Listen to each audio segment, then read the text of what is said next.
شهر رمضان الذي أنزل فيه القرآن هدى للناس وبينات من الهدى وبركاته.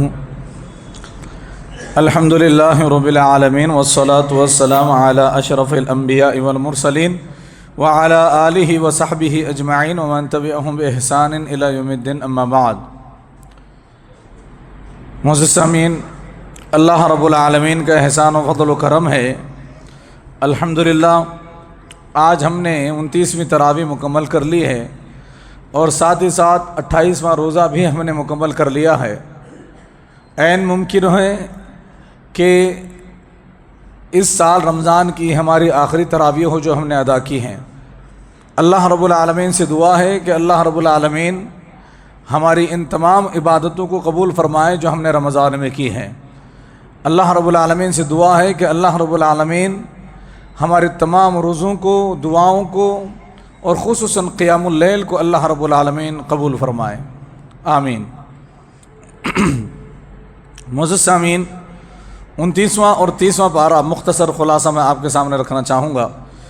ویسے تو پورے قرآن میں سب سے بڑے پارے یہی ہیں، لیکن پھر بھی مختصراً کچھ باتیں میں آپ کے سامنے رکھنا چاہوں گا. 29ویں پارے کے شروعات میں اللہ رب العالمین نے سورہ قلم نازل فرمائی ہے اور سورہ قلم کی آیت نمبر 51 اور 52 میں اللہ رب العالمین نے نبی اکرم صلی اللہ علیہ وسلم کے خلاف جو مشرکین اور کفار سازش کیا کرتے تھے اس کا ذکر فرمایا ہے. اللہ رب العالمین نے فرمایا وَإِن يَكَادُ الَّذِينَ كَفَرُوا لَيُزْلِقُونَكَ بِأَبْصَارِهِمْ لَمَّا سَمِعُوا الذِّكْرَ وَيَقُولُونَ إِنَّهُ لَمَجْنُونٌ. بے شک قریب ہے کہ کافر لوگ اپنی بری نگاہوں سے آپ کو پھسلا دیں گے. یہ اللہ رب العالمین نے فرمایا، یعنی اپنی بری نظر سے، جس کو ہم نظر کا لگنا کہتے ہیں، کفار اپنی بری نظر سے آپ کو نقصان پہنچا دیں گے. تو اس کا مطلب یہ ہوا کہ بری نظر کا لگنا حق ہے، یعنی بری نظر واقعی میں لگتی ہے. اور اس کے تعلق سے قرآن حدیث میں سد باب بھی بیان کیے گئے ہیں، یعنی کس طرح سے بری نظر کے لگنے والے شکار کو اور ایسے مریض کو ٹھیک کیا جا سکتا ہے، کس طرح سے یہ پریشانی کو دور کیا جا سکتا ہے. بریدہ بن حصیب رضی اللہ عنہ سے روایت ہے، وہ کہتے ہیں کہ رسول اللہ صلی اللہ علیہ وسلم نے فرمایا لا رقیۃ الا من عین او حمى. دم صرف نظر لگنے سے یا بخار سے کیا جاتا ہے. اسی طرح سے ایک اور حدیث عبداللہ ابن عباس رضی اللہ عنہما کی، وہ فرماتے ہیں کہ اللہ کے نبی صلی اللہ علیہ وسلم نے فرمایا العین حق ولو کان شیء سابق القدر سبقته العین واذا استغسلتم فاغسلوا. اللہ کے نبی صلی اللہ علیہ وسلم فرماتے ہیں نظر لگنا برحق ہے. اگر کوئی چیز تقدیر پر سبقت لے جا سکتی ہو، تقدیر سے آگے جا سکتی ہو، تو وہ نظر ہے، یعنی بری نظر ہے جو اس طرح کر سکتی ہیں. اور فرماتے ہیں اور جب تم سے غسل کرنے کا مطالبہ کیا جائے تو غسل کر دیا کرو. بری نظر جب کسی کی لگتی ہیں تو اس کا ایک طریقہ ہے نظر اتارنے کا، اسلامی طریقہ. اسی کی طرف یہ اشارہ ہے جو کہ آگے کی حدیث میں آئے گا. اب ایک بہت ہی اہم حدیث جس کو ہم اور آپ کو یاد کر لینا چاہیے. امام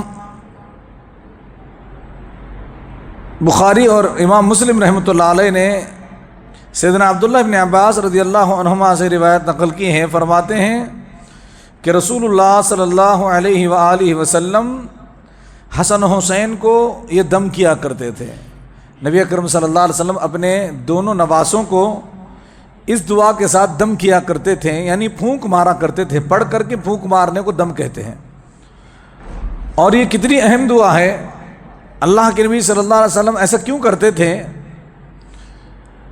دعا اس طرح سے ہے اعیدکما بکلمات اللہ التامہ، میں تم دونوں کو اللہ کے کلمات تام یعنی مکمل کلمات کی پناہ میں دیتا ہوں، جو اللہ کے نام ہیں، جو اللہ کے صفات ہیں، ان کے حوالے میں تمہیں کرتا ہوں۔ من کل شیطان وہام، ہر شیطان زہریلے جاندار سے، ومن کل عین لام، اور ہر لگنے والی بری نظر سے۔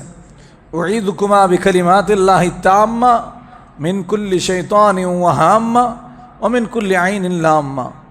اللہ کے نبی صلی اللہ علیہ وسلم حسن و حسین رضی اللہ عنہما کو یہ دعا پڑھ کر کے دم کر دیا کرتے تھے، اور پھر اس کی وجہ بتائی اللہ کے نبی صلی اللہ علیہ وسلم نے، ہاکذا کان ابراہیم یعوذ اسحاق و اسماعیل علیہم السلام، اسی طرح حضرت اسماعیل علیہ السلام اور حضرت اسحاق علیہ السلام کو ابراہیم علیہ السلام دم کیا کرتے تھے۔ ابراہیم علیہ السلام اپنے دونوں فرزند کو اسی دعا کے ساتھ اور اسی طریقے سے دم کیا کرتے تھے، لہٰذا ہمارے نبی صلی اللہ علیہ وسلم نے بھی یہ طریقہ بتایا ہے۔ تو بہت آسان دعا ہے، چونکہ وہاں 2 بچے تھے تو اللہ کے نبی صلی اللہ علیہ وسلم فرمایا اعیذکما، عربی زبان میں یعنی میں تم دونوں کے لیے اللہ کی پناہ پکڑتا ہوں، اور اگر ایک بچہ ہے تو کہیں اعوذک یا اعیذک، اعیذک بکلمات اللہ التامہ، اس طرح سے دعا پڑھنی چاہیے۔ ایک اور حدیث ہے ابو امامہ اسد بن سہل بن حنیف رضی اللہ عنہ سے، امام ابن ماجہ نے اس کو روایت نقل کی ہے، فرماتے ہیں کہ عامر بن ربیعہ کا سہل بن حنیف کے پاس سے گزر ہوا۔ سہل بن حنیف ایک بہت ہی خوبصورت صحابی، دبلے پتلے اور انتہائی خوبصورت جسم کے مالک، فرماتے ہیں کہ عامر بن ربیعہ ان کا گزر سہل بن حنیف کے پاس سے ہوا جبکہ وہ غسل کر رہے تھے، کہ انہوں نے کہا کہ میں نے اس طرح کا بدن تو کسی پردہ نشین عورت کا بھی نہیں دیکھا۔ جب انہوں نے خوبصورت جسم کے مالک حضرت سہل بن حنیف کو دیکھا تو کہنے لگے کہ کتنا خوبصورت جسم ہے، شاید عورتوں کا بھی اتنا خوبصورت جسم نہ ہو۔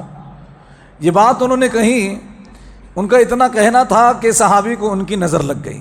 دیکھیں بری نظر کیسے لگتی ہے، ہم کسی کو دیکھ کر کے تعریف کر دیتے ہیں، بس تعریف ہی کر کے چھوڑ دیتے ہیں، اس کے ساتھ دعا دینی چاہیے۔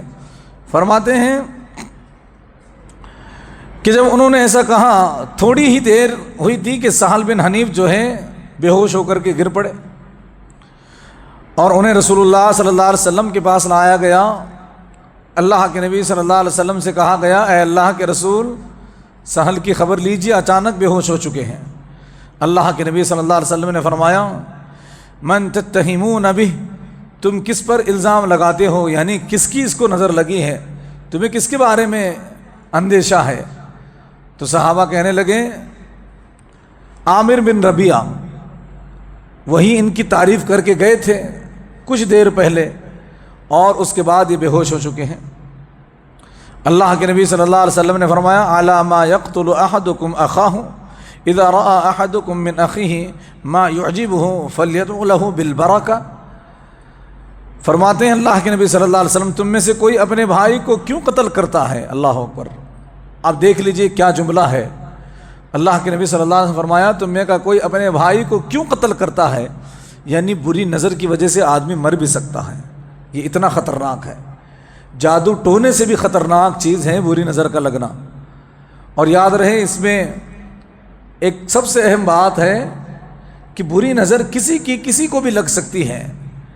یہ خام خیالی ہمارے دل و دماغ سے ہٹا دینی چاہیے کہ ماں کی نظر بچے کو نہیں لگتی، یا جس کسی کی نیت صاف ہو، جو ہمارا خاص دوست ہو، خاص قریبی ہو، اس کی نظر نہیں لگتی، یہ سب بیکار کی باتیں ہیں۔ نظر کسی کی بھی لگ سکتی ہے، یہاں تک کہ انسان کی اپنی خود کو نظر لگ سکتی ہے آئینے میں دیکھ کر کے۔ لہٰذا اللہ کے نبی صلی اللہ علیہ وسلم نے فرمایا کہ تمہیں کا کوئی اپنے بھائی کو کیوں قتل کرتا ہے؟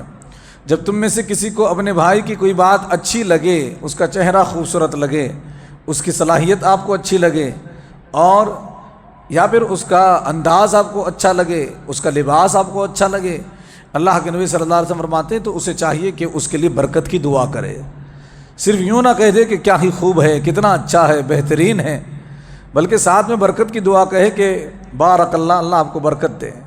اور طریقہ یہ بتایا گیا کہ کہے ماشاء اللہ تبارک اللہ یا ماشاء اللہ بارک اللہ، یعنی جو اللہ نے چاہا، جس قدر چاہا آپ کو اللہ نے بنایا، اللہ نے آپ کو نوازا، اللہ رب العالمین نے آپ کو عزت و عظمت دی، شہرت دی، اور پھر کہیں تبارک اللہ یا بارک اللہ، اللہ برکت بھی دے، جو چیز آپ کے پاس ہے اس میں مزید برکت بھی ہو۔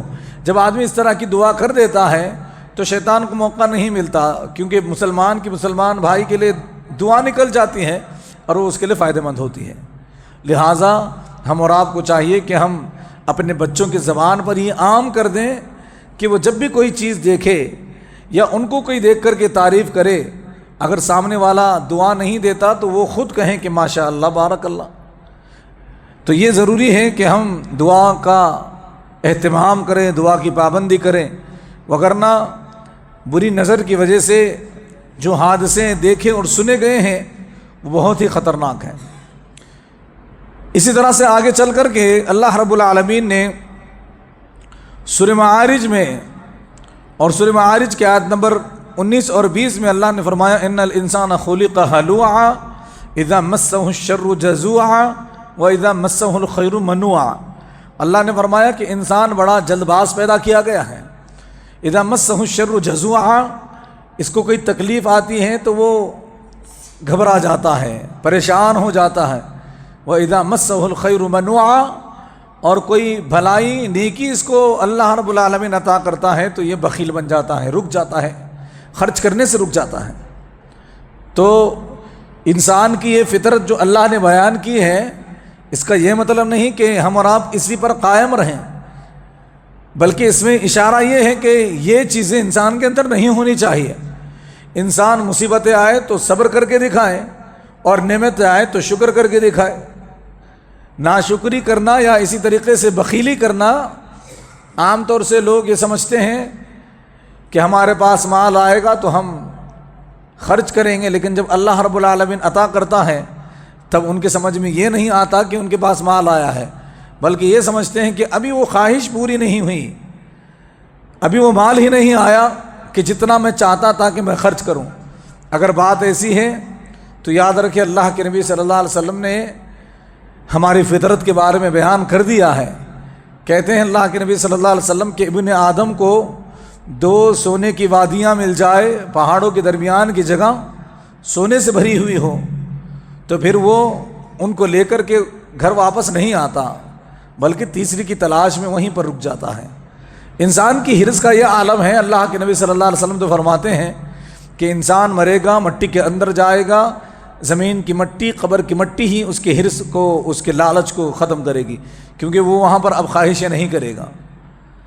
تو دیکھیے، جو اللہ رب العالمین نے ہمیں دیا ہے اس کو ہم یہی سمجھیں کہ اللہ نے ہمیں مال دیا ہے، مالدار بنایا ہے۔ غریب لوگ تو کچھ الگ ہی ہوتے ہیں، جن کی پریشانیاں الگ ہوتی ہیں، جن کے پاس مال دولت نہیں ہوتا۔ ہم تو الحمدللہ ہمارے اخراجات بہتر طریقے سے انجام دے رہے ہیں، لہٰذا ہم اور آپ کو بخیلی ہرگز نہیں کرنی چاہیے۔ خصوصاً جب اللہ کے راستے میں خرچ کرنے کی بات آئے تو ہم اپنی کل آمدنی کا کچھ حصہ پرسنٹیج کے حساب سے نکال کر کے دے دیں۔ اگر اللہ رب العالمین بہت پیسے دیتا ہے تو آدمی اس کا 10% اللہ کے راستے میں نکالے یا 5% اللہ کے راستے میں نکالے، پورا نہیں۔ پورا تو اللہ رب العالمین نے دے دیا کہ اس کو استعمال کرو، لیکن اس میں سے کچھ حصہ اگر اللہ کے راستے میں نکال دیں گے تو پھر باقی کے جو مال ہے اس میں اللہ خیر و برکت دے گا، اور حساب کتاب سے بھی انسان جو ہے تھوڑا ہلکا ہو جائے گا۔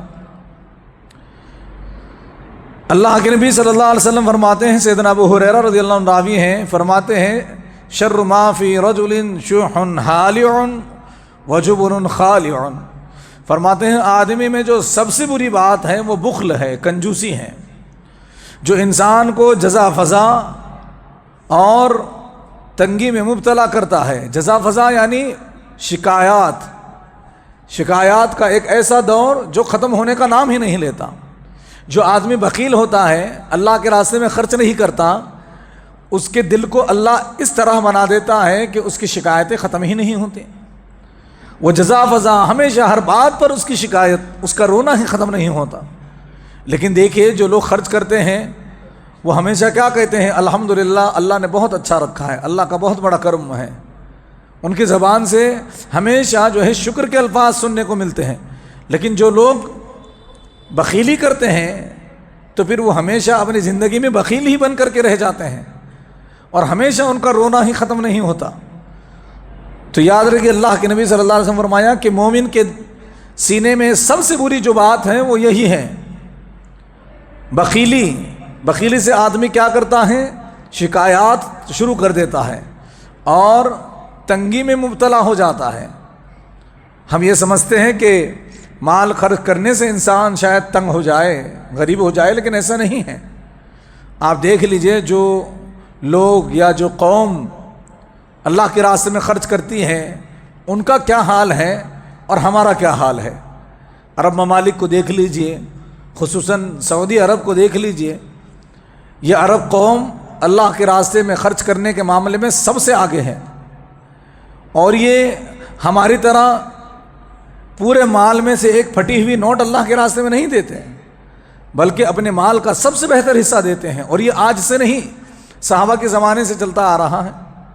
جب اللہ نے قرآن میں کہا تھا لن تنالوا البر حتی تنفقوا مما تحبون، کہ تم نیکی کو اس وقت تک نہیں پہنچ سکتے جب تک کہ تم اپنی محبوب چیز اللہ کے راستے میں خرچ نہ کر دو۔ تو ابو طلحہ رضی اللہ عنہ نے اللہ کے نبی صلی اللہ علیہ وسلم سے یہ آیت سن کر کے فوراً کہا، اللہ کے نبی صلی اللہ علیہ وسلم، میرا فلاں باغ ہے جو مجھے سب سے زیادہ پسند ہے، اب وہ اللہ کے لیے ہے۔ اللہ اکبر۔ اس طرح وہ کیا کرتے تھے، اور آج بھی ان کے اندر اس ملک میں، اس قوم میں یہ عادت ہے، وہ اتنا خرچ کرتے ہیں، اتنا خرچ کرتے ہیں جتنا ہماری کل آمدنی نہیں ہے، اور پھر اللہ رب العالمین ان کو ویسے دیتا بھی ہے۔ کس طرح اللہ رب العالمین نے ان کو نوازا۔ ہماری جیب میں سے پیسہ نکلے گا تو دوسرا پیسہ اللہ ڈالے گا، لیکن ہم نے اس کو ہی محفوظ رکھ لیا تو پھر دوسرا پیسہ نہیں آئے گا۔ ما نقص صدقۃ من مال وما زاد اللہ عبدا بعفو الا عزا وما تواضع احد الا للہ رفع اللہ تعالی۔ اللہ کے نبی صلی اللہ علیہ وسلم فرماتے ہیں کہ صدقہ مال کو کم نہیں کرتا بلکہ بڑھاتا ہے، بڑھوتری ہوتی ہے۔ وقتی طور پر سمجھ میں نہ آئے لیکن واقعی میں ایسا ہوتا ہے۔ مال میں سے کچھ حصہ نکال دیں گے، جو باقی مال بچ جائے گا اس کی برکت دیکھ کے ہم خود حیران ہو جائیں گے کہ یہ کیا ہو رہا ہے ہمارے ساتھ۔ خوب مال میں برکت ہوتی ہے، لہٰذا صدقہ اور خیرات کے معاملے میں ہمیں پیچھے نہیں ہونا چاہیے۔ اور ایک بات جو اس حدیث میں اللہ کے نبی صلی اللہ علیہ وسلم نے فرمائی، شر ما فی رجل شح حالع وجبن خالع، آدمی میں جو سب سے بری بات ہے وہ بخل ہے، کنجوسی ہے، جو انسان کو شکوے شکایات پر مجبور کر دیتی ہے، تنگی میں مبتلا کر دیتی ہے، اور دل نکال دینے والی بزدلی۔ ایک دوسری چیز جو انسان میں بری ہے وہ کیا ہے؟ دل نکال دینے والی بزدلی۔ مومن بزدل نہیں ہوتا، بزدل منافق ہوتے ہیں۔ مومن کو کیسا ہونا چاہیے؟ با ہمت، حوصلہ مند۔ ہر معاملے میں مصیبتیں آئی ہیں تو پھر مومن کہیں کہ کوئی بات نہیں، ہم سے پہلے لوگوں کو بہت زیادہ مصیبتیں آئی ہیں، مجھے تو بہت کم آئی ہیں، میں انشاءاللہ العزیز اللہ مجھے توفیق دے گا، میں صبر کر کے دکھاؤں گا۔ ہر معاملے میں اتنی ہمت ہو ہمارے اندر، اتنی جرأت ہو ہمارے اندر۔ اللہ کو یہی چیزیں پسند ہیں، بزدلی اللہ کو نہیں پسند۔ اسلام بزدلی کی دعوت نہیں دیتا۔ اسلام کہتا ہے کہ مومن طاقتور ہو، مومن دل کے اعتبار سے طاقتور ہو، مومن مالی اعتبار سے طاقتور ہو، مومن جسمانی اعتبار سے طاقتور ہوں۔ المؤمن القوی خیر من المؤمن الضعیف، اللہ کے نبی صلی اللہ علیہ وسلم فرماتے ہیں کہ طاقتور مومن کمزور مومن سے زیادہ بہتر ہے۔ تم اسلام تو طاقت کی طرف رہنمائی کرتا ہے، ہمت اور حوصلے کی طرف رہنمائی کرتا ہے، نہ کہ بزدلی کی طرف۔ کچھ بھی معاملہ ہو جائے ہم ڈرنے لگتے ہیں، کہیں کسی نے کچھ کہہ دیا، کچھ کر دیا، یہاں ہم اللہ پر ایمان رکھنے کے باوجود یہاں ہمارے پیر جو ہے لڑکھڑانے لگتے ہیں، ہم ڈر جاتے ہیں کہ پتہ نہیں ہمارے ساتھ کیا ہوگا۔ وہ 313 رمضان میں نکلے تھے، انہوں نے کچھ بھی نہیں سوچا تھا کہ کیا ہوگا، انہوں نے سوچا کہ اللہ رب العالمین کے دین کے لیے ہمیں کچھ کرنا چاہیے، اور انہوں نے کر کے دکھایا۔ آج ہم اللہ کی باتیں مسجد میں بیٹھ کر کے کر رہے ہیں۔ تو یاد رہے، جب بھی بات آئے دین کے خاطر کچھ کرنے کی تو بزدل نہیں بننا چاہیے، باہمت بننا چاہیے، جرأت مند بننا چاہیے اور آگے بڑھنا چاہیے۔ اسی طرح سے آگے چل کر کے اللہ رب العالمین نے سورہ مزمل میں فرمایا وما تقدموا لانفسکم من خیر تجدوه عند اللہ وخیر واعظم اجرا، کہ جو کچھ تم اپنے جانوں کے لیے آگے بھیج رہے ہو وہ بہتر ہے اور تم اس کو اللہ کے پاس پاؤ گے، وہ بہت زیادہ اجر و ثواب کے ساتھ اللہ کے پاس تمہیں ملے گا جو انسان آگے بھیجتا ہے۔ ایک حدیث سنتے ہیں اس سلسلے میں، بڑی ہی پیاری حدیث ہے۔ صحابی حضرت عبداللہ ابن مسعود رضی اللہ عنہ ہیں، فرماتے ہیں اللہ کے نبی صلی اللہ علیہ وسلم فرمایا ایکم مالہ احب الیہ من مال وارثہ۔ ذرا اس حدیث پر غور کیجئے گا۔ اللہ کے نبی صلی اللہ علیہ وسلم فرمایا تم میں سے کس شخص کو اپنا مال اپنے وارث کے مال سے زیادہ پسند ہے؟ ہمارا اپنا مال اور ہمارے وارث کا مال، یعنی ہمارے اولاد اور اس کی اولاد کو جو مال ملنے والا ہے ہمارے مرنے کے بعد، وہ زیادہ پسند ہے یا ہمارا مال زیادہ پسند ہے؟ یہ سوال اللہ کے نبی صلی اللہ علیہ وسلم نے کیا۔ تو صحابہ نے کہا اللہ کے نبی صلی اللہ علیہ وسلم ہم میں سے ہر آدمی کا یہی حال ہے، ہم میں سے ہر شخص کو اپنا مال زیادہ پسند ہے، اپنے وارث کا مال کیوں پسند ہوگا؟ جو اس کے ہاتھ میں نہیں، جو اس کے پاس نہیں، وہ مال اس کی وہ فکر کیوں کرے گا؟ صحیح ہے بات کہ انسان کو اس کا اپنا مال اپنے وارث کے مال سے زیادہ پسند ہوتا ہے۔ اب اللہ کے نبی صلی اللہ علیہ وسلم نے اس بات کو سمجھایا، کہا ہم میں سے ہر شخص اپنے مال کو اپنے وارث کے وال سے زیادہ پسند کرتا ہے۔ اللہ کے نبی صلی اللہ علیہ وسلم اعلموا ما تقولون، ذرا سوچ لو کہ تم کیا کہہ رہے ہو، یعنی جو تم بات کر رہے ہو اس بات میں ذرا غور بھی کرو کہ تم کیا کہہ رہے ہو۔ تمہارا مال تمہیں اپنے وارث کے مال سے زیادہ پسند ہے، یہی بات ہے؟ صحابہ نے کہا ہاں یہی بات ہے، ہمیں اپنا مال زیادہ پسند ہے، اس کی ہم حفاظت کریں گے۔ اب اللہ کے نبی صلی اللہ علیہ وسلم فرمایا کہ اصل میں تمہارا مال ہے کون سا اور تمہارے وارث کا کون سا ہے؟ جس کو ہم اپنا سمجھ رہے ہیں وہ ہمارے وارث کا ہے، اور جس کے لیے ہم نے کوشش نہیں کی وہ ہمارا ہے۔ آئیے اس کے تعلق سے اللہ کے نبی صلی اللہ علیہ وسلم کا فرمان سنتے ہیں۔ اللہ کے نبی نے فرمایا تم میں سے ہر شخص کا حقیقی مال وہ ہے جو اس نے آگے بھیج دیا، جو اللہ کے راستے میں خرچ کر دیا، کسی مسکین کی مدد کر دی، کسی غریب کی مدد کر دی۔ یہ مال جو تم نے آگے بھیجا اپنی آخرت کے لیے، اپنی نیکیوں کے پہاڑ بنانے کے لیے، گناہوں سے بچنے کے لیے، جو تم نے اللہ کے راستے میں مال بھیجا ہے، خرچ کیا ہے، یہ پھر تمہارا اصلی مال ہے۔ اور فرماتے ہیں اور اس کے وارث کا مال وہ ہے جو اس نے پیچھے چھوڑ دیا۔ ہم اور آپ، ہم میں سے ہر کوئی مالدار سے مالدار انسان مال کما رہا ہے کہ نہیں کما رہا؟ خوب مال کما رہا ہے، اتنا مال کما رہا ہے، اور اس کی وجہ کیا ہے؟ اس سے پوچھا جائے کہ مال کیوں کما رہے ہو، وہ کیا کہے گا؟ اس کے جینے اور زندگی گزارنے کے لیے مال تو اس کے لیے بہت پہلے ہی کافی ہو چکا۔ وہ دن میں 2 وقت کی 3 وقت کی روٹی کھا لے، چھت کے نیچے آرام کر لے، یہ اس کے پاس بہت پہلے ہی اللہ نے اس کو عطا کر دیا۔ لیکن اب یہ جو 2 جمع 2 4، 4 جمع 2 6، 1 گھر 2 گھر 4 گھر، یہ جو سلسلہ ہے اپنا ہو گیا اولاد کا، اس کے بارے میں اللہ کے نبی صلی اللہ علیہ وسلم فرماتے ہیں کہ جو وارث کے لیے جمع کیا، جو مال جمع کیا اپنی زندگی میں، وہ وارث کا ہے، لیکن ہم اور آپ یہ سمجھ رہے ہیں کہ یہ ہمارا ہے جو ہم جمع کر رہے ہیں۔ جو ہم نے کھا لیا پی لیا وہ ہمارا، جو ہم نے اللہ کے راستے میں خرچ کر دیا وہ ہمارا، اور جس کے لیے ہم نمازوں کو چھوڑ رہے ہیں، جھوٹ بول رہے ہیں اور سود کھا رہے ہیں، دھوکہ دے رہے ہیں، حرام کام میں ملوث ہیں، حرام غذا سے اپنے جسم کو پروان چڑھا رہے ہیں، اور حرام کمائی کے لقمے سے اپنی بیوی بچوں کا پیٹ بھر رہے ہیں، یاد رکھیے یہ سب ان کا ہے، ہمارا اس میں کچھ نہیں۔ صحابہ نے پہلے یہی کہا تھا کہ اپنا مال زیادہ پسند ہے، تو اللہ کے نبی صلی اللہ علیہ وسلم فرمایا پہلے یہ تو جان لو کہ تمہارا مال ہے کون سا۔ تمہارا مال وہ ہے جو تم نے پہن لیا وہ سڑ گل گیا، جو تم نے کھا لیا وہ پاخانہ بن گیا، اور جو تم نے اللہ کے راستے میں خرچ کر دیا وہ اللہ کے ہاں جمع ہو گیا، یہی تمہارا ہے۔ اور جو تم جمع کر رہے ہو، اللہ کو بھول رہے ہو اس سلسلے میں، وہ تمہارے وارث کا ہے۔ اب بتاؤ تمہیں کون سا مال زیادہ پسند ہے؟ اب تو بات یہی ہوئی کہ ہم مال نہیں جمائیں گے، اور مال جمائیں گے بھی تب بھی اللہ کو نہیں بھولیں گے، اسلام کو نہیں بھولیں گے، اللہ کو بھی یاد رکھیں گے، اسلام کی تعلیمات پر بھی عمل کریں گے، اور پھر مال جمائیں گے تاکہ ہماری بھی آخرت صحیح ہو جائے اور ہمارے وارثین کی دنیا سدھر جائے۔ یہ صحیح بات ہے، سمجھنے والی بات ہے۔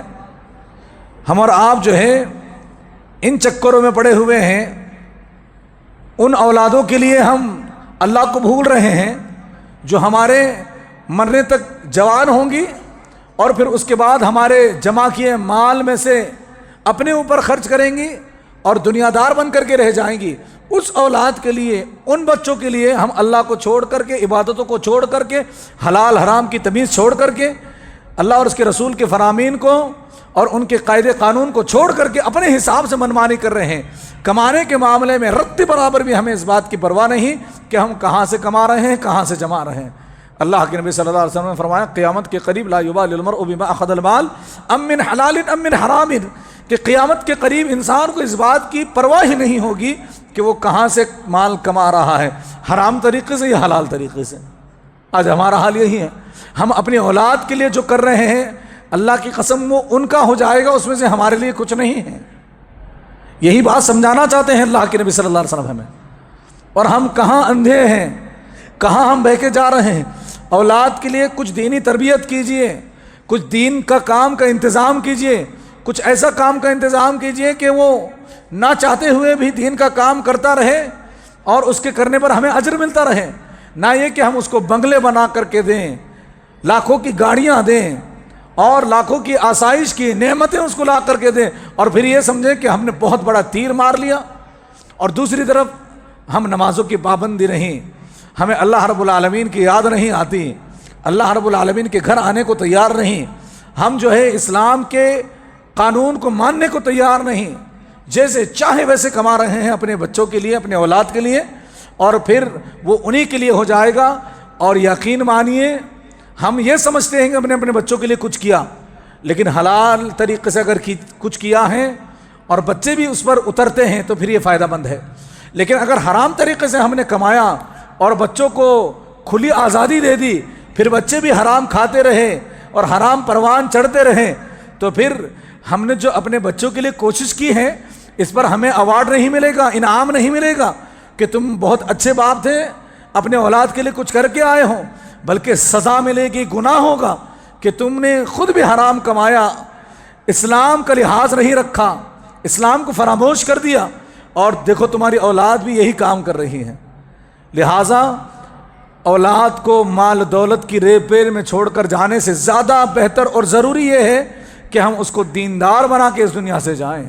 اس بات کا ہمیں تھوڑا خیال ہونا چاہیے کہ ہم کہاں جا رہے ہیں۔ آگے چل کر کے اللہ رب العالمین نے سورہ انفطار 30ویں پارے میں بیان فرمایا الذی خلقک فسواک فعدلک، وہ اللہ جس نے تجھے پیدا کیا پھر تجھے درست کیا پھر تجھے برابر بنا دیا۔ ہمیں کس نے پیدا کیا؟ اللہ نے پیدا کیا، اور کس طرح سے پیدا کیا؟ اللہ اکبر۔ ایک حدیث ہے، امام احمد رحمۃ اللہ علیہ نے اس کو بیان کیا ہے، فرماتے ہیں کہ ایک دن اللہ کے نبی صلی اللہ علیہ وسلم نے اپنے ہاتھ پر لعاب مبارک ڈالا، یعنی اللہ کے وسلم نے اپنی ہتھیلی پر تھوک ڈالا، پھر اس پر انگشت مبارک سے اشارے کے طور پر رکھتے ہوئے فرمایا، ایک ہاتھ پر اللہ کے نبی صلی اللہ علیہ وسلم نے اپنا تھوک ڈالا اور پھر اپنی انگلی سے اس کی طرف اشارہ کرتے ہوئے اللہ کے نبی صلی اللہ علیہ وسلم نے فرمایا، اللہ اکبر۔ اللہ کے نبی صلی اللہ علیہ وسلم نے فرمایا، قال اللہ عز وجل ابن آدم انا تعجزنی وقد خلقتک من مثل هذه۔ اللہ رب العالمین ارشاد فرماتا ہے، اے آدم کے بیٹے تو مجھے کیسے عاجز کر سکتا ہے، تو مجھے کیسے ہرا سکتا ہے، تو میری خلاف ورزی کیسے کر سکتا ہے، میرے خلاف باغی کیسے بن سکتا ہے، مجھے چھوڑ کر منمانی کیسے کر سکتا ہے، مجھے ناراض کیسے کر سکتا ہے، میرے خلاف بغاوت کیسے کر سکتا ہے، تو آدم کا بیٹا، میں نے تجھے بنایا ہے، تو میرے خلاف کیسے جا سکتا ہے۔ اللہ کے نبی صلی اللہ علیہ وسلم فرمایا کہ تو مجھے عاجز کیسے کر سکتا ہے حالانکہ میں نے تجھے اس طرح کی چیز سے پیدا فرمایا. اللہ اکبر. ہاتھ میں تھوک ہے اور اللہ کے نبی صلی اللہ علیہ وسلم اس کی طرف اشارہ کر کے فرماتے ہیں کہ میں نے تجھے اس جیسی چیز سے پیدا کیا. ہم جانتے کہ انسان کو کس سے پیدا کیا گیا؟ جمے ہوئے خون کے قطرے سے اللہ نے پیدا کیا. اور پھر فرماتے ہیں یہاں تک کہ جب میں نے تجھے ٹھیک ٹھیک اور نہایت برابر بالکل معتدل مناسب جب میں نے تجھے پیدا کیا، اعتدال کے ساتھ پیدا کر دیا، تو اپنی دو چادروں کے درمیان چلنے لگا اور تیری آہٹ سے زمین لرز رہی تھی. پھر تو نے مال جمع کیا اور خرچ نہ کیا، یہاں تک کہ جب وہ روح، جب تیری جان ہنسلیوں تک یعنی حلق تک آ کر کے پہنچ گئی تو نے کہا میں صدقہ کرتا ہوں. لیکن اب یہ صدقہ کون سا وقت ہے؟ اللہ رب العالمین نے فرمایا کہ اب یہ صدقے کا کون سا وقت ہے؟ تجھے پیدا میں نے منی کے قطرے سے کیا، تو بڑا ہوا، اپنے دو لحافوں کے چادروں کے سے چلنے لگا یعنی پیروں سے، زمین لرز رہی تھی تکبر کی وجہ سے. پھر دنیا کمایا لیکن اللہ کے راستے میں خرچ نہیں کیا، اور جب مر رہا تھا، جان جا رہی تھی اور آخرت کا منظر یاد آ رہا تھا، جب تو کہہ رہا تھا کہ میرا فلاں آدھا مال فلاں مسجد کو، میری فلاں پراپرٹی فلاں دینی ادارے کو، فلاں اللہ کے راستے میں خرچ. اللہ رب العالمین فرماتا ہے یہ وقت ہے تیرا صدقہ کرنے کا. اب تو اپنی پوری جائیداد خرچ بھی کر دے تب بھی تیرا 1 روپیہ بھی اللہ کے یہاں قبول نہیں ہوگا.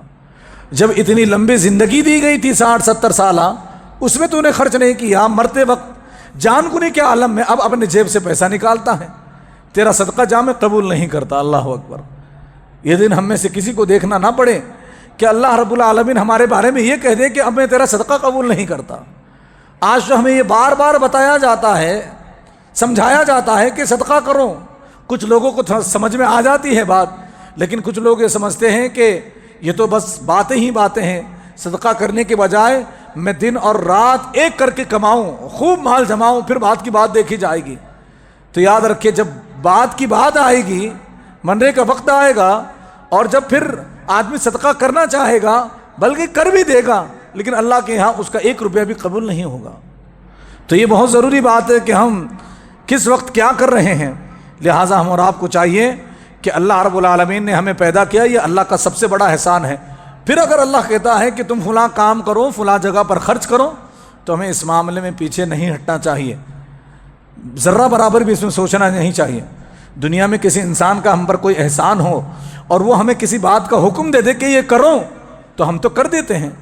لیکن جس اللہ نے ہمیں تھوک جیسی چیز سے پیدا کر کے اتنی شکل و صورت عطا کی ہے، چلنے کی طاقت دی، بولنے کی صلاحیت دی، سمجھنے کو دماغ دیا، اس کے کہنے پر ہمیں ٹھس سے مس نہیں ہوتے، ہمیں فرق نہیں پڑتا. اللہ کہتا ہے کہ 5 وقت آ کر کے حاضری دو، پھر میں تمہیں زندگی میں مالا مال کر دوں گا اور تمہارے لیے مالداری سے تمہیں بے نیاز کر دوں گا، اور اگر تم نے ایسا نہیں کیا تو میں تمہیں مشغول کر دوں گا. غریبی ہی غریبی تمہاری آنکھوں کے سامنے چھا جائے گی، بھاگ دوڑ میں ایسے لگ جاؤ گے، کروڑوں تو میرے پاس ہوں گے پھر بھی تمہیں اس کی قدر نہیں ہوگی، اور تم تب بھی یہ سمجھو گے کہ میرے پاس کچھ بھی نہیں. تو یہ اللہ کے راستے میں خرچ کرنا بہت ضروری ہے.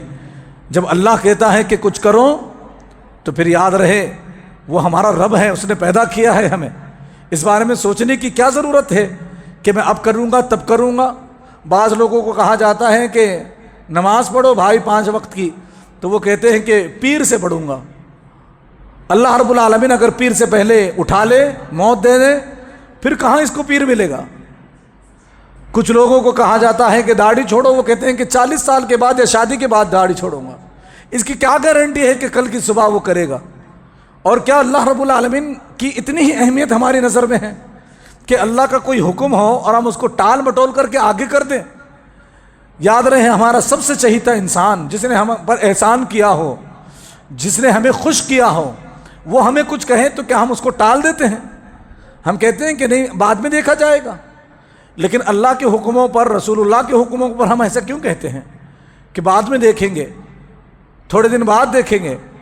یا پھر شیطان نے جو وسوسے دماغ میں ڈالے ہیں، کسی کو کہا جائے داڑھی چھوڑو تو وہ کہتا ہے داڑھی اس لیے نہیں چھوڑتے کیونکہ اگر داڑھی چھوڑیں گے اور پھر ہم سے گناہ ہو جائیں گے تو لوگ جو ہے داڑھی پر نام رکھیں گے. ہمارا سارا دھیان لوگوں پر ہی ہے. اب اس بات سے لینا دینا ہی نہیں ہے کہ یہ حکم کس کا ہے، اللہ اور اس کے رسول کا. لوگ کیا کہیں گے اس بات کی پرواہ ہمیں پہلے سے ہے. اللہ رب العالمین نے جو حکم ہمیں ہماری پیدائش کے ساتھ دیا ہے اس کی ہمیں پرواہ نہیں ہے.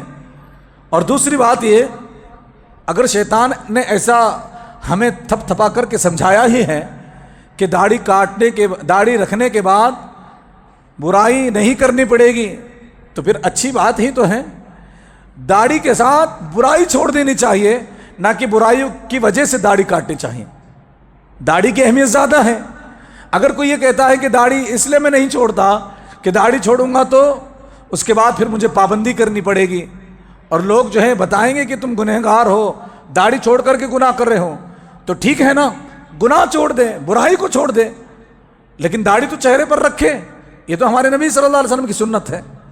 لیکن پتہ نہیں، نوجوان تو نوجوان بڑے 40-50 کے بھی ہو جاتے ہیں، لیکن ہمیں توفیق نہیں ہوتی داڑھی چھوڑنے کی.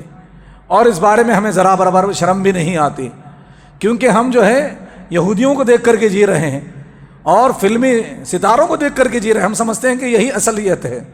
داڑھی چھوڑنے والے بے وقوف ہیں اور پچھلے طبقے کے ہیں، چھوٹی سوچ کے ہیں، اور داڑھی کاٹنے والے اپنے آپ کو بہت اچھا اور اعلیٰ سمجھتے ہیں. ایسا نہیں کرنا چاہیے. یہ بہت عام سی باتیں ہیں جو ہماری پہچان ہیں. دیکھیں، میں آپ کو اس سے پہلے بھی یہ بات بتا چکا ہوں.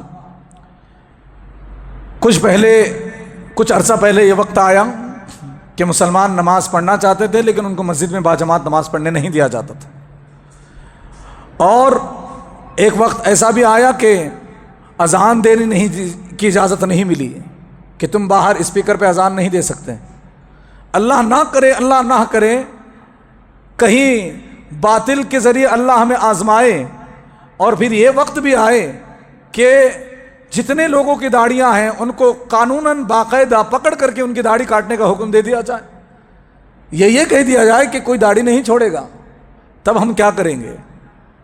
جو بچے کچھ لوگ ہیں جنہوں نے داڑھی رکھی ہے ان کو بھی مجبوراً اس وقت داڑھی نکالنا پڑے. اللہ ایسا نہ کرے، ایسا وقت ہم پر نہ لائے. لیکن اس سے پہلے ہمیں یہ چیز کر لینی چاہیے کہ ہم اپنا حلیہ اسلامی بنائیں. ہم کو دیکھ کر کے لوگ کہیں کہ یہ واقعی میں توحید پرست ہے، یہ سلفی ہے، یہ صحابہ کے منہج پر ہے، صحابہ کے طریقے پر ہے. اس کا اٹھنا بیٹھنا، چال چلن، اس کا ڈھنگ، اس کا کمانا، اس کا خرچ کرنا، اس کا حلیہ، اس کی وضاقتاں، یہ سب اسلامی ہے. یہ لوگ ہمارے بارے میں کہیں تو یاد رہے اللہ رب العالمین نے اب ہمیں موقع دیا ہے، لہٰذا ہم اور آپ کو چاہیے کہ ہم اس موقع کا فائدہ اٹھائیں. آگے چل کر کے سورہ شمس ہے جس میں اللہ رب العالمین نے فرمایا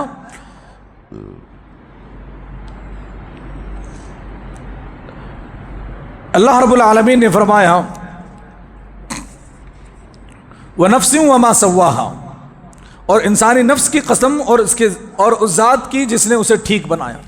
ہماری جان، ہماری جو نفس ہے، یہ جو ہمارے اندر کی جان ہے جس سے ہم سوچتے ہیں، جس سے ہم کچھ کرنے کے بارے میں ارادہ کرتے ہیں، یہ جو ہماری سوچ ہے، یہ فکر ہے، اس کو نفس کہتے ہیں. اس کیفیت کو نفس کہتے ہیں. اس کا اچھا ہونا ضروری ہے، وگرنہ ہمیں اچھی چیز بری لگے گی، بری چیز اچھی لگے گی. اسلام کی چیزوں سے نفرت ہوگی اور غیر اسلامی چیزوں سے محبت ہو جائے گی. اگر نفس ٹھیک نہیں رہا تو یہ سارے معاملات ہوں گے. اللہ کے نبی صلی اللہ علیہ وسلم کی ایک حدیث ہے. اللہ کے نبی صلی اللہ علیہ وسلم کتنی بہترین دعا کرتے تھے. کہتے تھے اللہم انی اعوذ بک من العجز والکسل والحرم والجبن والبخل وعذاب القبر. اللہ کے نبی فرماتے ہیں اے اللہ میں تجھ سے پناہ مانگتا ہوں عاجزی، کاہلی، بڑھاپے، بزدلی، کنجوسی اور قبر کے عذاب سے. اللہ میں اس عمر سے تیری پناہ مانگتا ہوں جس عمر میں عبادت کرنا چاہوں لیکن کر نہ سکوں، اور اس حالت سے اللہ میں تیری پناہ مانگتا ہوں جس میں میرے پاس طاقت تو ہو لیکن مجھے توفیق نہ ہو عبادت کرنے کی. دونوں باتیں اللہ کے نبی صلی اللہ علیہ وسلم. اب اندازہ لگا ہم میں سے کچھ لوگ وہ ہیں جن کے پاس موقع ہے، صحت ہے، لیکن توفیق نہیں ملی. کچھ لوگ وہ ہیں جو کرنا چاہتے ہیں لیکن اللہ نے صحت چھین لی. ان دونوں باتوں سے اللہ کے نبی صلی اللہ علیہ وسلم نے اس دعا میں پناہ مانگی ہے. اور پھر اللہ کے نبی نے آگے فرمایا اللہم آتی نفسی تقواہا وزکیہا انت خیر من زکاہا انت ولیہا مولاہا اللہم انی اعوذ بک من قلب لا یخشع ومن نفس لا تشبع وعلم لا ينفع ودعوت لا يستجاب لہ۔ اللہ کے نبی صلی اللہ علیہ وسلم نے فرمایا اے اللہ تو میرے نفس کو اس کی پرہیزگاری عطا فرما، میں پرہیزگار بنوں، یعنی گناہوں سے بچنے کی توفیق تو دے گا تو میں گناہوں سے بچوں گا، وگرنہ میں گناہوں میں مبتلا ہو جاؤں گا۔ اور فرمایا تو اس کو پاک کر دے اللہ، تو ہی اس کو بہترین پاک کرنے والا ہے۔ انسان کے جسم کو تو انسان یا کوئی اور انسان پاک کر سکتا ہے، لیکن یہ جو اندر کی روح ہے اس کو تو صرف اللہ ہی پاک کر سکتا ہے۔ اللہ کے نبی صلی اللہ علیہ وسلم نے فرمایا تو ہی بہترین پاک کرنے والا ہے، تو ہی اس کا مالک اور آقا ہے۔ اے اللہ میں تجھ سے پناہ مانگتا ہوں اس دل سے جو تجھ سے ڈرتا نہ ہو، اس نفس سے جو سیر نہ ہو یعنی خوش نہ ہوتا ہو، جو کبھی شکر نہ ادا کرتا ہو، ایسے نفس میں اللہ تیری پناہ مانگتا ہوں، اس علم سے جو فائدہ نہ دے اور اس دعا سے جو قبول ہی نہ ہو۔ اللہ اکبر، کتنی بہترین دعا اللہ کے نبی صلی اللہ علیہ وسلم نے مانگی۔ یہ دعا ایسی ہے اس کو سونے کے پانی سے لکھ کر کے لگا دینا چاہیے، اسے ہمیں یاد کر لینا چاہیے۔ بہترین دعا، کیا کچھ نہیں اس میں مانگا گیا ہے۔ ہم اپنے نفس کی خیر، اپنے نفس کی بھلائی اللہ سے مانگیں کہ اللہ ہمارے نفس کو درست کر، اللہ ہمارے نفس کی پاکی کو باقی رکھ، پرہیزگار بنا اللہ مجھے، اگر تو نے پرہیزگار نہیں بنایا تو میں آوارہ ہو جاؤں گا۔ اس طرح کے اللہ سے دعا کریں۔ آگے چل کر کے سورہ تکاثر ہے، اس کی ایک آیت ہے ثم لتسألن یومئذ عن النعیم۔ اللہ رب العالمین نے فرمایا پھر یقیناً تم اس روز نعمت کے بارے میں ضرور پوچھے جاؤ گے۔ نعمت کس کو نعمت کہتے ہیں آئیے ہم سمجھتے ہیں۔ امام ابن جریر رحمۃ اللہ علیہ نے سیدنا ابو ہریرہ رضی اللہ عنہ سے روایت نقل کی ہے، فرماتے ہیں کہ سیدنا ابو بکر اور سیدنا عمر رضی اللہ عنہما یہ دونوں بیٹھے ہوئے تھے کہ ان دونوں کے پاس اللہ کے نبی صلی اللہ علیہ وسلم بھی آئے، اور اللہ کے نبی صلی اللہ علیہ وسلم نے فرمایا ما اجلسکما ہا ہنا، تم یہاں کیوں بیٹھے ہو؟ تو دونوں نے کہا، شیخین نے، اس ذات کی قسم جس نے آپ کو حق کے ساتھ نبی اور رسول بنا کر کے بھیجا ہے، ہمیں بھوک نے اپنے گھروں سے نکلنے پر مجبور کر دیا ہے۔ اللہ کے نبی صلی اللہ علیہ وسلم نے فرمایا والذی بعثنی بالحق ما اخرجنی غیرہ، اس ذات کی قسم جس کے ہاتھ میں میری جان ہے، جس نے مجھے حق کے ساتھ رسول بنا کر کے بھیجا ہے، مجھے بھی بھوک ہی نے گھر سے باہر نکلنے پر مجبور کر دی۔ پھر تینوں چل پڑے، یہاں تک کہ ایک انصاری کے گھر میں آ گئے، جو خاتون خانہ نے ان کا استقبال کیا۔ اللہ کے نبی صلی اللہ علیہ وسلم نے ان سے فرمایا اینا فلان، فلاں تیرا شوہر کہاں ہے؟ اس عورت نے جواب دیا کہ وہ ہمارے لیے میٹھا پانی لینے گئے ہیں۔ اتنے میں وہ شخص مشکیزہ اٹھائے ہوئے آ گیا اور اس نے کہا خوش آمدید اللہ کے نبی، آج میرے گھر آئے ہیں۔ اللہ کے نبی کی زیارت ہوئی، آپ سے افضل کسی اور مہمان نے کبھی بندگان الہی کو ایسا شرف نہیں نوازا۔ اس نے کھجور کے درخت کی سوکھی ہوئی شاخ پر اپنے مشکیزے کو، پانی کے مٹکے کو رکھا، لٹکا دیا اور فوراً جا کر کھجور کی ایک شاخ توڑ لایا۔ تو اللہ کے نبی صلی اللہ علیہ وسلم فرمایا الا کنتا اجنتنیتا، تم نے کھجوریں چن کیوں نہ لی، یعنی جو نیچے پڑی ہیں وہی لے لیتے، تم نے کھجور کے درخت سے کھجور کو کیوں توڑا؟ اور فوراً جا کر کھجور لے کر کے آئے۔ تو صحابی نے کہا کہ میں نے اس بات کو پسند کیا کہ آپ اپنے شوق کے مطابق، آپ اپنی خواہش کے مطابق کھجوروں کا انتخاب فرمائیں، جو آپ کو پسند کھائیں۔ میں نے بہت ساری الگ الگ جگہ سے کھجوریں لائی ہیں، جو مجھے مل گئی نیچے سے وہ نہیں لایا، بلکہ بہت ساری میں نے قسمیں لائی ہیں تاکہ جو آپ کو پسند ہے اللہ کے نبی آپ کھائیں۔ پھر اس نے جانور ذبح کرنے کے لیے چھری کو پکڑ لیا۔ اللہ کے نبی صلی اللہ علیہ وسلم فرمایا ایاک والحلوب، دیکھو دودھ والا جانور ذبح نہ کرنا، دودھ والا جانور ذبح نہ کرنا، کیونکہ وہ اپنے بچے کو دودھ پلاتا ہے۔ اس نے جانور ذبح کر دیا اور ان مقدس مہمانوں نے کھانا کھایا۔ کیا خوش نصیب یہ صحابی ہیں جن کے گھر مہمان بھی آئے تو کون آئے؟ اللہ کے نبی صلی اللہ علیہ وسلم اور شیخین ابو بکر و عمر رضی اللہ عنہما۔ اللہ کے نبی صلی اللہ علیہ وسلم نے فرمایا لَتُسْأَلُنَّ عَنْ هَذَا يَوْمَ الْقِيَامَةِ أَخْرَجَكُم مِّن بُيُوتِكُمُ الْجُوعُ فَلَمْ تَرْجِعُوا حَتَّى أَصَبْتُمْ هَذَا فَهَذَا مِنَ النَّعِيمِ۔ ان نعمتوں کے بارے میں قیامت کے دن تم سے پوچھا جائے گا۔ بھوک کی شدت نے تمہیں گھروں سے نکالا تھا، مگر اب ان نعمتوں سے شاد کام ہو کر اپنے گھروں کو واپس جا رہے ہو۔ انہی نعمتوں کے بارے میں اللہ پوچھے گا۔ کھایا کیا تھا انہوں نے؟ ایک جانور کا گوشت اور کچھ کھجوریں اور میٹھا پانی، بس یہ چیز دنیا کے سب سے بہترین انسانوں نے کھائی، اور اس کے بعد بھی اللہ کے نبی صلی اللہ علیہ وسلم فرماتے ہیں کہ یہی وہ نعمتیں ہیں جن کے بارے میں اللہ کل قیامت کے دن پوچھے گا۔ ہمارا حال کیا ہے؟ ہم نعمت کس کو مانتے ہیں؟ اللہ اکبر! ہم نے کتنی نعمتوں کو ضائع کر دیا اور قدر بھی نہیں کی، اور کیا کچھ کر رہے ہیں۔ اللہ اکبر! یہ حدیث ہمارے ذہن میں ہمیشہ جڑی ہوئی ہو، ہمیشہ ہمیں اس بات کی یاد آئے کہ ہمارے نبی صلی اللہ علیہ وسلم نے کیا کہا تھا، کیا کیا تھا۔ بھوک کی وجہ سے گھر سے باہر آ گئے تھے، چند کھجوریں کھا کر کے کہنے لگے کہ یہ نعمتیں وہ ہیں جن کے بارے میں اللہ پوچھے گا۔ ہم اور آپ جو نعمتیں استعمال کر رہے ہیں ان کے سوالوں کا جواب کیسے دیں گے؟ اب اندازہ لگائیں کس طرح سے ہم اللہ کے ہاں نعمتوں کا جواب دیں گے۔ اس لیے دعا کریں، اللہم حاسبنی حسابا یسیرا، اللہ ہمارا حساب آسان فرما۔ اللہ رب العالمین قیامت کی رسوائی سے ہمیں بچائے، قیامت کے دن اللہ کے کیوں کے سوال سے اللہ ہمیں بچائے۔ قیامت کا دن ہوگا، اللہ کے نبی صلی اللہ علیہ وسلم فرمایا کہ قیامت کے دن اللہ سوال کرے گا بندے سے کہ کیا تو نے یہ کام کیا تھا فلاں جگہ پر فلاں وقت میں؟ تو بندہ کہے گا ہاں اللہ میں نے کیا تھا۔ اللہ رب العالمین بار بار پوچھے گا، گناہوں کے بارے میں پوچھتا رہے گا، بندہ جواب دے گا کہ ہاں اللہ میں نے کیا تھا، اقرار کرے گا، اعتراف کرے گا۔ پھر اگر اللہ کے نبی صلی اللہ علیہ وسلم فرماتے ہیں یہ اللہ کا پوچھنا کہ تو نے یہ گناہ کیا تھا، اور بندے کا اللہ کے سامنے ڈرتے ہوئے ڈگمگاتے ہوئے جواب دینا کہ ہاں اللہ کیا تھا، یہ آسان حساب ہے۔ اللہ یہی آسان حساب ہے۔ سیدہ عائشہ صدیقہ رضی اللہ عنہا نے فرمایا اللہ کے نبی صلی اللہ علیہ وسلم پھر مشکل حساب کیا ہے؟ اللہ کے نبی صلی اللہ علیہ وسلم فرمایا وَمَن نُوقِشَ فَقَدْ عُذِّبَ، جس سے اللہ یہ پوچھ لے کہ یہ تو نے کیوں کیا تھا تو پھر وہ برباد ہو گیا۔ یہ مشکل ترین حساب کل قیامت کے دن ہوگا۔ تو جس کو اللہ سوال پوچھ لے کہ تو نے یہ کیوں کیا، میری نافرمانی کیوں کی، میری بات کیوں نہیں مانی، اللہ کے کیوں کا جواب کسی کے پاس نہیں، دنیا میں کسی اولیاء ابداد کے پاس نہیں، کسی کے پاس نہیں، اللہ کے کیوں کا جواب نہیں۔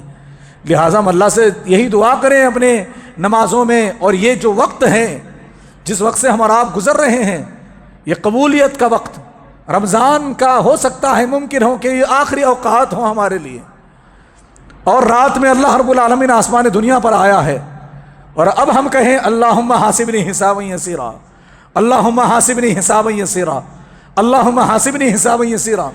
اللہ میرا حساب آسان کرنا قیامت کے دن، قیامت کی ذلت اور رسوائی سے اللہ بچانا۔ یوم رب لا تخزینی یوم یبعثون، اللہ اس دن مجھے ذلیل نہ کرنا جن دن تم سب کو اٹھائے گا۔ اس طرح سے اللہ سے دعائیں کریں۔ آج رات اللہ رب العالمین سے قیامت کے سختیوں کے بارے میں اللہ سے دعا کریں اور آسانیاں اللہ سے مانگیں۔ قرآن کریم کی آخری دو سورتیں سورۃ الفلق ہے اور سورۃ الناس ہے۔ سورۃ الفلق کے بارے میں ہم جانتے ہیں، اس میں کہا گیا ہے کہ من شر غاسق اذا وقب۔ حضرت عائشہ رضی اللہ عنہا فرماتی ہیں کہ رسول اللہ صلی اللہ علیہ وسلم نے میرا ہاتھ پکڑا اور مجھے طلوع ہوتا ہوا چاند دکھایا۔ چاند جب نکل رہا تھا، حضرت عائشہ رضی اللہ عنہا کا اللہ کے نبی صلی اللہ علیہ وسلم نے ہاتھ پکڑا اور اپنی زوجہ محترمہ کو طلوع ہوتا ہوا چاند دکھایا۔ ہم بھی کچھ اس طرح کریں، محبت کے یہ معیار، محبت کی یہ مثالیں ہمارے نبی کی زندگی سے ملتی ہیں صلی اللہ علیہ وآلہ وسلم۔ اللہ کے نبی صلی اللہ علیہ وسلم نے چاند طلوع ہوتا ہوا دکھایا اور کہنے لگے تعوذی باللہ من شر ھذا الغاسق اذا وقب، اس غروب ہونے والے کی برائی سے اللہ کی پناہ مانگو جب اندھیرا چھا جائے۔ جب یہ چاند غروب ہو جاتا ہے، اندھیرا چھا جاتا ہے، جب شیاطین برائی کو لے کر کے پھیلتے ہیں، برائی پھیلاتے ہیں، اس لیے اس غروب ہونے والے کی اندھیرا چھا جانے کے بعد جو برائی ہوتی ہے اس برائی سے اللہ کی پناہ مانگو۔ اور طریقہ کیا ہے؟ ہر فرض نماز کے بعد ہم کہیں قل هو اللہ احد، قل اعوذ برب الفلق، قل اعوذ برب الناس، یہ تینوں صورتیں پڑھیں۔ فجر اور عصر یا مغرب کے بعد تین مرتبہ اس کو پڑھیں، قل اعوذ برب الفلق، یہی آسمان کے کناروں پر جو لالی آتی ہے اس وقت جو شیاطین گھومتے ہیں، اللہ اس شر سے ہماری حفاظت فرما، میں پناہ مانگتا ہوں۔ من شر غاسق اذا وقب، اور یہ شیاطین نکل کر کے شر پھیلاتے ہیں، ومن شر النفاثات فی العقد، شیاطین منتر پڑھ کر کے جادو کرتے ہیں، جھگڑے لگواتے ہیں، فتنہ فساد برپا کرتے ہیں، اللہ اس سے بھی میں تیری پناہ مانگ کرتا ہوں۔ ومن شر حاسد اذا حسد، اللہ جو دنیا میں نعمتیں تو نے مجھے دی ہے، اللہ کوئی تیرا دوسرا بندہ مجھ سے حسد کرے، جلے اور اس کی بری نظر مجھے، میری زندگی کو تباہ کر دے اور اس کی بری نظر مجھے کھا جائے، اللہ میں حاسدین کے حسد سے بھی تیری پناہ مانگتا ہوں۔ کتنی پیاری صورت، اللہ اکبر، پوری زندگی کا اس میں مغز مانگ لیا گیا ہے اللہ رب العالمین سے، سب کچھ مانگ لیا گیا ہے، ہم اور آپ اس کو ہلکے میں لیتے ہیں، پڑھتے ہی نہیں ہے، پڑھتے ہیں تو بھی دھیان کدھر کی ہے، اس کو دھیان سے توجہ سے نہیں پڑھتے۔ یاد رہے یہ کوئی معمولی صورتیں نہیں ہیں۔ اللہ کے نبی صلی اللہ علیہ وسلم کے بارے میں ایک بات ہمیں معلوم ہونی چاہیے، بس اور تھوڑا سا وقت لوں گا، شاید ممکن ہے کہ کل آپ کو درس قرآن سننا نہ ملے۔ نبی اکرم صلی اللہ علیہ وسلم پر جادو کیا گیا تھا۔ امام بخاری رحمۃ اللہ علیہ نے اپنے صحیح میں کتاب الطب میں اس روایت کو نقل کیا ہے۔ سیدہ عائشہ صدیقہ رضی اللہ عنہ فرماتی ہیں کہ رسول اللہ صلی اللہ علیہ وسلم پر بھی جادو کیا گیا تھا۔ اب آپ سمجھ لیجئے کہ ہم اور آپ کون ہیں؟ جب اللہ کے نبی صلی اللہ علیہ وسلم پر بھی جادو کیا گیا تھا، ہم اور آپ تو ایمان کے کمزور، عقیدے کے کمزور، اعمال کے کمزور، پھر ہم پر کوئی جادو کرے تو کیا اس کا اثر نہیں ہوگا؟ لہٰذا ان باتوں کو سمجھنا چاہیے کہ ہمیں کیا پڑھنا چاہیے، کیسے احتیاط کرنا چاہیے۔ فرماتی ہیں جادو یوں ہوا، اس کا اثر ایسے ہونے لگا کہ اللہ کے نبی صلی اللہ علیہ وسلم خیال ہوتا ان کو کہ آپ اپنی بیویوں میں سے کسی کے پاس گئے ہیں لیکن آپ نہیں گئے ہوتے۔ اللہ کے وسلم کے اوپر جب جادو ہوا تو ان کو اس طرح کا اس کا اثر ہوا، اللہ کے نبی صلی اللہ علیہ وسلم کو یہ خیال آتا تھا کہ میں اپنی کسی بیوی کے پاس جا چکا ہوں، حالانکہ اللہ کے وسلم جاتے نہیں تھے، وہاں پر گئے نہیں ہوتے، لیکن پھر بھی یہ خیال آتا تھا جادو کی وجہ سے، جادو کے اثرات کی وجہ سے۔ فرماتی ہیں امام سفیان فرماتے ہیں کہ جادو سے جو بہت شدید کیفیت پیدا ہوتی ہے وہ یہی، نبی اکرم صلی اللہ علیہ وسلم نے فرمایا اے عائشہ کیا تمہیں معلوم ہے کہ میں نے اللہ تعالیٰ سے جو سوال کیا تھا اس نے مجھے اس کا جواب عطا فرما دیا ہے۔ وہ اس طرح کے میرے پاس 2 آدمی آئے، اللہ کے نبی صلی اللہ علیہ وسلم نے جب ان کے پر جادو کیا گیا تو نبی اکرم صلی اللہ علیہ وسلم نے اللہ سے اس جادو کا علاج مانگا تھا، اس جادو سے چھٹکارے کے لیے دعا کی تھی۔ تو اب فرماتے ہیں کہ اللہ رب العالمین نے اس کا جواب مجھے دیا۔ جواب اس طرح سے ہوا کہ میرے پاس 2 آدمی آئے اور ان میں سے ایک میرے سر کے پاس اور دوسرا دونوں پاؤں کے پاس بیٹھ گیا، اور جو سر کے پاس بیٹھا ہوا تھا اس نے دوسرے سے کہا کہ اس آدمی کو کیا ہوا ہے؟ تو دوسرے نے جواب دیا کہ ان پر جادو ہوا ہے۔ تو پوچھنے والے نے پوچھا کہ کس نے جادو کیا ہے؟ تو پھر سننے والے نے جواب دیا لبید بن عاصم یہودی نے، اللہ کی لعنت اس پر نازل ہو، اللہ جہنم کے بیچ نچلے گھڑے میں اس کو داخل فرمائے، آمین۔ اللہ کے نبی صلی اللہ علیہ وسلم فرماتے ہیں اس فرشتے نے جواب دیا لبید بن عاصم نے، یہودی ہیں، خاندان زریق میں سے تھا اور منافق تھا۔ اس نے پوچھا کہ کس چیز میں جادو کیا؟ دوسرے فرشتے نے کہا، بتایا کہ کنگھی میں اور کنگھی کرنے سے گرنے والے بالوں میں۔ پھر اس نے پوچھا کہ کہاں جادو کیا ہے؟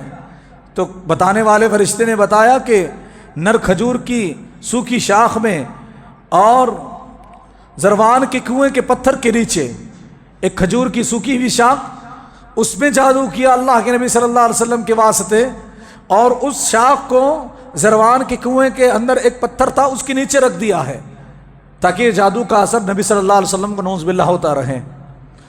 پھر فرماتے ہیں حضرت عائشہ رضی اللہ عنہا فرماتے ہیں کہ رسول اللہ صلی اللہ علیہ وسلم اس کنویں پر تشریف لے گئے اور آپ نے اس سے جادو کو نکال دیا تھا۔ اللہ کے نبی صلی اللہ علیہ وسلم فرمایا هذه البئر التي أريتها وكان ماءها تقاعة الحناء وكأن نخلها رؤوس الشياطين، یہی وہ کنواں ہے جو مجھے خواب میں دکھایا گیا تھا، اس کا پانی مہندی کی طرح لال ہو چکا تھا اور اس کے کھجور کے درختوں کے سریں شیطانوں کے سر کی طرح تھے۔ چنانچہ اسے باہر نکال دیا گیا۔ حضرت عائشہ رضی اللہ عنہ بیان فرماتی ہیں کہ میں نے کہا اللہ کے نبی صلی اللہ علیہ وسلم آپ نے اسے کیوں نہیں پھیلا دیا؟ وہ جو جادو آپ نے نکالا تھا اس کو آپ پھیلا دیتے، اس کو ختم کر دیتے۔ اللہ کے نبی صلی اللہ علیہ وسلم فرمایا اما واللہ فقد شفانی واکرہ ان اثیر علی احد من الناس شرا۔ اللہ رب العالمین نے مجھے شفا دے دی ہے عائشہ، میری بیماری چلی گئی ہے، اب میں یہ نہیں چاہتا کہ میں اس شر کو کسی اور کے لیے پھیلاؤں۔ اگر میں اس کو پھیلا دیتا تو پھر اگر اس کو کہیں پر پھینک دیتا ہو سکتا ہے کہ اس کا اثر کسی اور پر ہو جائے، تو اللہ کے نبی صلی اللہ علیہ وسلم نے اس کو جلوایا یا اس کو دفنا دیا۔ تو بہرحال اللہ کے نبی صلی اللہ علیہ وسلم پر بھی جادو کیا گیا۔ بعض روایت میں آتا ہے کہ جب نبی اکرم صلی اللہ علیہ وسلم پر جادو کیا گیا تب یہ 2 صورتیں نازل ہوئی، قل اعوذ برب الفلق، قل اعوذ برب الناس۔ یہ دونوں صورتیں جادو کے توڑ کے لیے ہی نازل ہوئی تھی، اور فرماتے ہیں کہ ان دونوں صورتوں کی تمام آیتوں کو ملایا جائے تو یہ 11 کی تعداد ہے، 11 آیتیں ہیں ان میں ہیں۔ اور جو اس شیطان خبیث نے گرہ لگائی تھی بال کی وہ بھی 11 تھیں۔ اللہ کے نبی صلی اللہ علیہ وسلم پڑھتے قل اعوذ برب الفلق اور ایک گانٹھی کو کھولتے، من شر ما خلق دوسری گانٹھی کو کھولتے، پھر من الجنت والناس تک اللہ کے نبی صلی اللہ علیہ وسلم نے 11 گانٹھیوں کو کھول دیا، اور اس طرح سے اللہ کے نبی صلی اللہ علیہ وسلم کا جادو ختم ہو گیا۔ لہٰذا ہم اور آپ ان 2 صورتوں کی خوب پابندی کریں، کسی صورت میں دن اور رات میں ہم اس کو ہرگز چھوڑیں نہیں۔ اللہ کے نبی صلی اللہ علیہ وسلم اپنے بستر پر جاتے اور اللہ کے نبی صلی اللہ علیہ وسلم ان تینوں صورتوں کو، سورہ اخلاص، فلق اور ناس کو پھونکتے، آیت الکرسی پڑھتے، پھونکتے اپنے ہاتھوں پر، پھر اپنے چہروں پر ملتے، پھر اپنے سر پر اللہ کے نبی صلی اللہ علیہ وسلم اس کو پھیرتے، پھر سامنے کے حصے پر جسم پر پھیرتے، اور جہاں تک پیچھے اپنا ہاتھ جاتا اللہ کے نبی صلی اللہ علیہ وسلم اس کو پھیرتے تھے، اور اس طرح اللہ کے نبی صلی اللہ علیہ وسلم اپنے سونے کی ابتدا کرتے تھے۔ یہ نبی اکرم صلی اللہ علیہ وسلم کی سنت ہے۔ لہٰذا ان 2 صورتوں کی پابندی کریں اور اپنے بچوں کے زبانوں پر اس کو زبانی یاد دلا دیں، بچوں کو اس کو زبانی یاد دلا دیں اور کہیں کہ بیٹا ہر وقت جب بھی تمہیں موقع ملے یہ پڑھے، اور بچوں کو سکھائیں اگر تم بیمار پڑ گئے ہو، پیٹ درد ہے، سر درد ہے، فلاں پریشانی ہے، تو تم خود ان صورتوں کو پڑھو، اللہ تمہاری تکلیف کو دور کر دے گا۔ تو اس طرح سے اس کا عقیدہ قرآن کے ساتھ اور اللہ کے ساتھ مضبوط بھی ہو جائے گا۔ آخری صورت سورۃ الناس، یعنی قل اعوذ برب الناس، اس میں ایک بات بیان کی گئی ہے کہ من شر الوسواس الخناس الذی یوسوس فی صدور الناس، شیطان وہ جو لوگوں کے سینوں میں وسوسے ڈالتا ہے۔ شیطان ایک مخلوق ہے، انسان ایک الگ مخلوق ہے، لیکن شیطان انسان کے دل میں وسوسہ ڈالتا ہے۔ کیا یہ ممکن ہے؟ شیطان کچھ کان میں کہہ دیتا ہے یا بہکا دیتا ہے، وہ ہمیں معلوم میں نہیں پڑتا، لیکن اس کے ساتھ کیا یہ بھی ممکن ہے کہ شیطان ہمارے دل کے اندر ہی چلا جائے، ہمارے جسم میں چلا جائے؟ تو یاد رہے ایسا ممکن ہے۔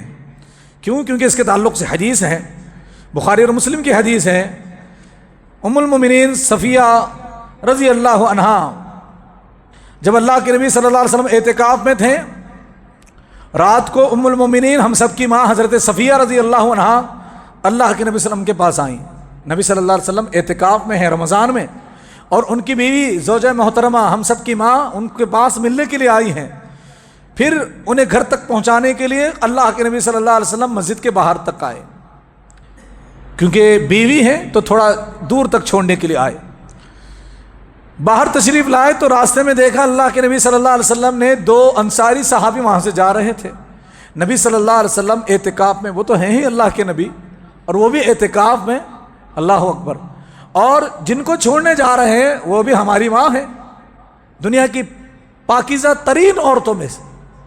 لیکن دیکھیے اللہ کے نبی صلی اللہ علیہ وسلم کس طرح ہمیں سکھاتے ہیں۔ 2 انصاری صحابی وہاں سے جا رہے تھے، اللہ کے نبی صلی اللہ علیہ وسلم نے انہیں بلایا، دیکھ کر کے اپنی رفتار تیز کر لی، تو رسول اللہ صلی اللہ علیہ وسلم نے ان دونوں کو بلایا اور کہا الا رسلکما انہا صفیہ بنت ہوئی، ذرا ٹھہرو، بے شک یہ میرے ساتھ صفیہ بنت ہوئے ہیں جو میری بیوی ہے۔ تو صحابہ نے کہا سبحان اللہ، اللہ کے رسول صلی اللہ علیہ وآلہ وسلم، فدا ہو ابی و امی، ہمارے ماں باپ ہمارے نبی پر قربان ہو جائیں۔ اللہ کے نبی صلی اللہ علیہ وسلم نے فرمایا ان الشیطان یجری من ابن آدم مجرى الدم وَإِنِّي خَشِيتُ أَن يُقْذِفَ فِي قُلُوبِكُمَا شَيْئًا أَوْ قَالَ شَرًّا۔ اللہ کے نبی صلی اللہ علیہ وسلم فرمایا بے شک شیطان انسان کے جسم میں اس طرح گردش کرتا ہے جس طرح خون گردش کرتا ہے، لہٰذا مجھے شبہ ہوا، شک ہوا کہ تمہارے دل میں بھی کوئی بات، یا فرمایا کوئی بری بات شیطان نہ ڈال دے، اس لیے میں نے پہلے ہی صفائی دے دی۔ اللہ اکبر۔